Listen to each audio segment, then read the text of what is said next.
सहरसा के छौरा चुम्मा लेबो तोरा यखनी गे चुम्मा लेबो तोरा यखनी गे। Rimjhim recording studio Singri Bakhtiyarpur. Singing by Bulbul Premi Raja. तोरा कहै छियो सुन हे गे मखनी बोले न देबे कखनी गे बोले न देबे कखनी गे बोल न गे कखनी गे बोल न गे कखनी गे। तोरा कहै छियो सुन हे गे मखनी बोले न देबे कखनी गे बोले न देबे कखनी गे। हम छियो मधेपुरा के छौरा चुम्मा लेबो तोरा यखनी गे। हम छियो सहरसा के छौरा चुम्मा लेबो तोरा यखनी गे। तोरा कहै छियो सुन हे गे मखनी बोले न देबे कखनी गे बोले न देबे कखनी गे। हम छियो खगड़िया के छौरा चुम्मा लेबो तोरा यखनी गे।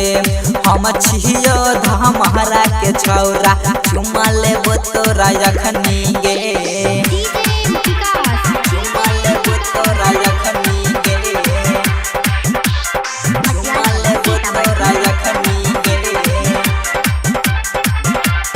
हाँ पेन्हे छल छौरी तो छोट छोट घघरी गे देखै में लौकै छौगे गोर गोर टंगहरी गे सुन गे पेन्हे छल छौरी तो छोट छोट घघरी गे देखै में लौकै छौगे गोर गोर टंगहरी गे। लचकै छो तोहर पतली कमरिया देखबे नै तू ढोरी गे देखबे नै तू ढोरी गे। हम छियो पूर्णिया के छौरा चुम्मा लेबो तोरा यखनी गे। हम छियो सुपौल के छौरा चुम्मा लेबो तोरा यखनी गे चुम्मा लेबो तोरा यखनी गे। हम छियो सहरसा के छौरा चुम्मा लेबो तोरा यखनी गे। सिंगिंग बाय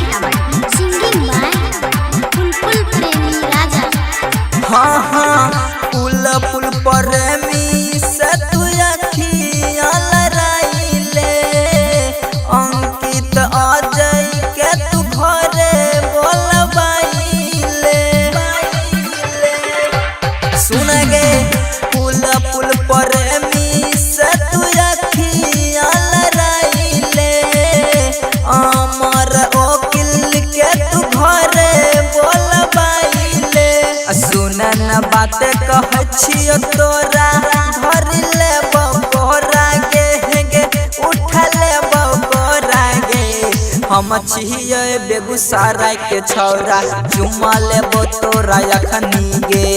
हम छियो कटिहार के छौरा चुम्मा लेबो तोरा यखनी गे।